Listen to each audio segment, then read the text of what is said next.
Dans les médias, les 3 avocats de Cédric Jubillard continuent de pointer du doigt un dossier vide. Prévoyant de déposer une énième demande de remise en liberté, la défense du plaquiste Tarnet répond à toutes les interviews, tout en évoquant des points précis de l'affaire. Interrogé par Midi Libre dans un entretien paru le 30 août 2021, Maître Jean-Baptiste Allary revient sur ces cris de détresse entendus par 2 voisines le soir de la disparition de Delphine Jubillard. Elles disent avoir été sur la terrasse après la diffusion d'un film sur TF1, ce soir-là, à 23h07 d'après l'estimation des enquêteurs, qui se sont basés sur la grille des programmes de la chaîne.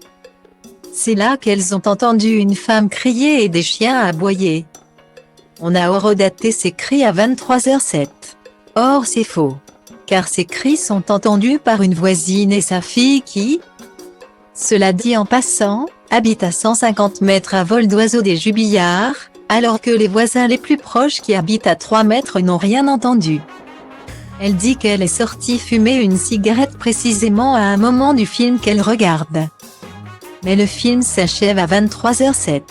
Donc fort commodément, ça arrangeait bien de dire que les cris étaient postérieurs au moment où le petit se couche.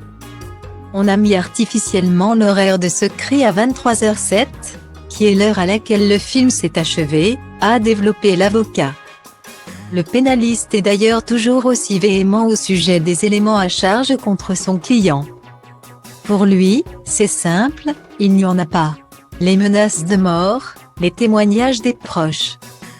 Sa version chancelante, cette machine de quoi tout est explicable ou inventé de toutes pièces par l'accusation. Ils ont des éléments qu'ils essaient d'aligner un peu comme on aligne des planètes. Dans un seul sens, celui de la culpabilité de Cédric Jubillard qu'il ne démontre d'ailleurs pas. Si on prend les choses une à une, tout ça n'est pas sérieux, martèle-t-il. Cédric Jubillard devrait être présenté à un juge d'instruction en octobre prochain. Il reste emprisonné à la prison de Cesse, Toulouse, à l'isolement dans le cadre de sa mise en examen pour homicide par conjoint.